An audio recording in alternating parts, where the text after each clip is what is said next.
Hi everybody, welcome back. We are standing in front of the front door, which as you can see desperately needs cleaned and painted. And I think we're going to go for a completely different color this time. So if you've ever considered painting your front door to add some character to the front of your house, stick with me. I'll show you exactly how I do it.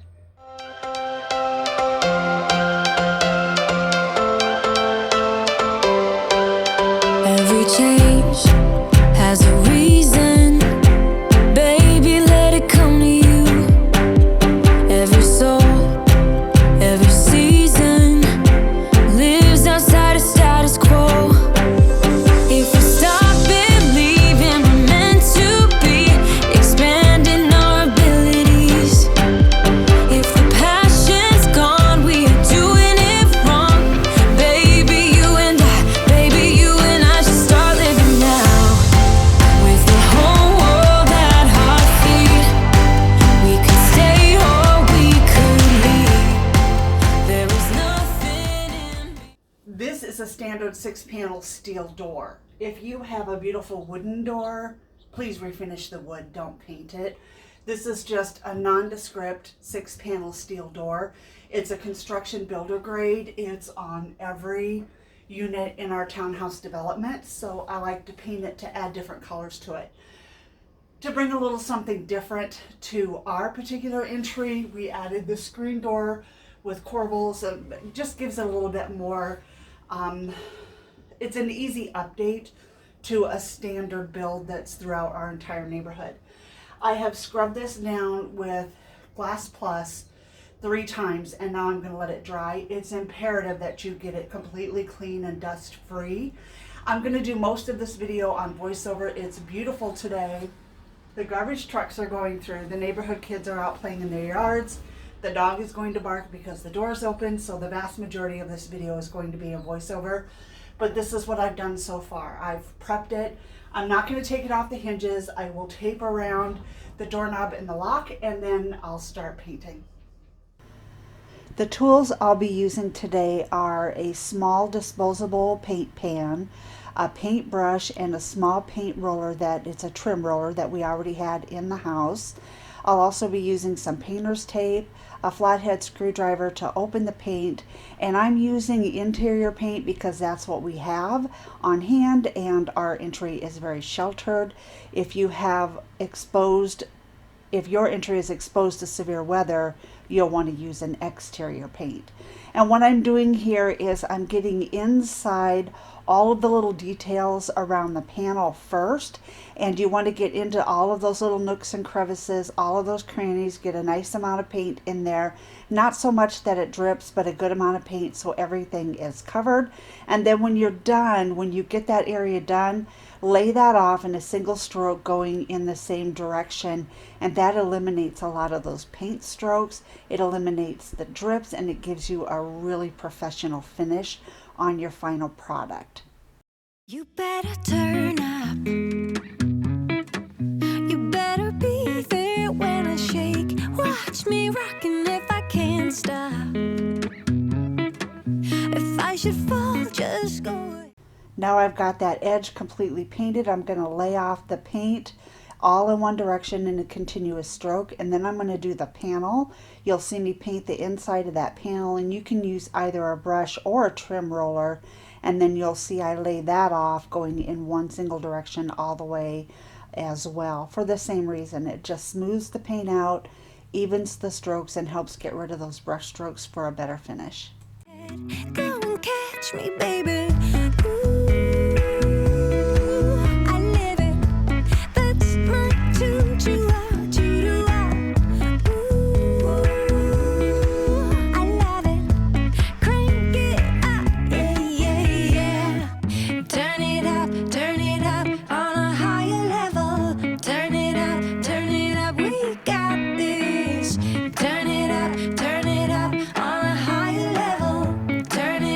Turn it up, we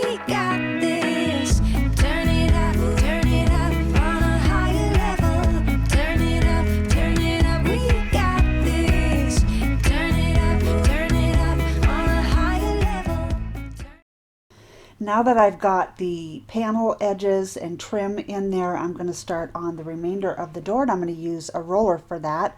I'm going to start out with this foam roller.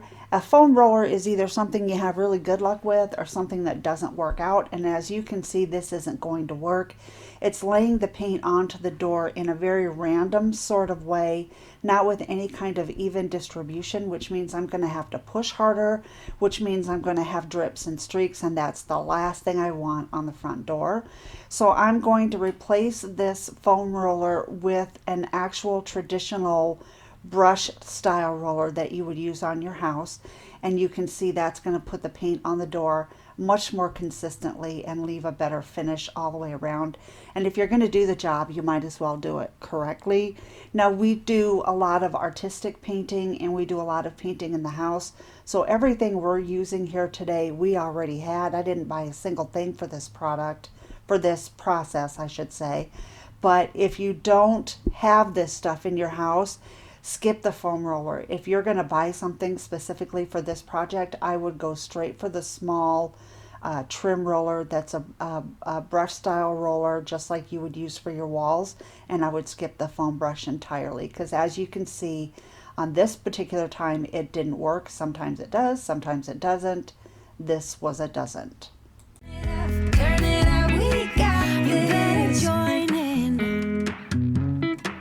You better grab that tambourine. Bring the bass, we might be wicked. We may be forced to cause a scene. Make some. This is my work table. It's just a small table we have upstairs.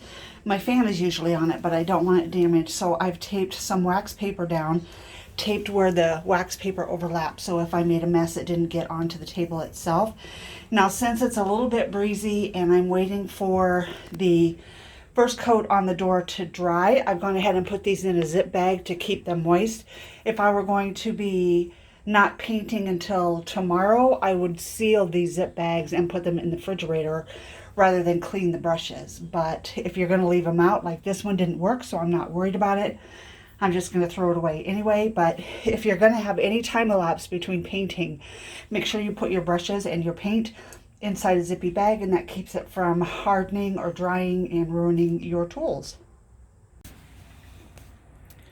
So this is a paint and primer, and so I only have done one coat, and I gotta say it looks really good. Now, I did have to come in and touch up a few spots, like this corner was not quite covered, and so you're going to see some spots where it might look a little bit wet because I just did a little touch up with the brush here and there. But you guys, I think this looks really good. I'm impressed that one coat seems to be enough. I'm still going to let this dry for a good hour or two and then make a decision. But I'm not seeing anything that would make me think it needs a second coat. Oh, baby. Ooh, I live it. That's my tune. Chew out. Ooh, I love it. Crank it up. Yeah. Turn it up on a higher level. Turn it up, we got this. Turn it up on a higher level.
guys, this is the finished product. I hope you can hear me. It's pretty windy out here today.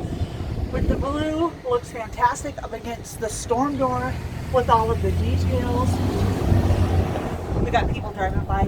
I do need to touch up the door, but it's too windy to do that today. It's too windy to do any outdoor painting today.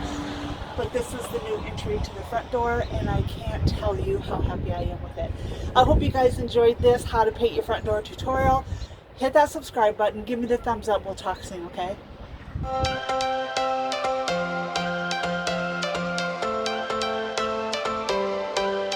Every change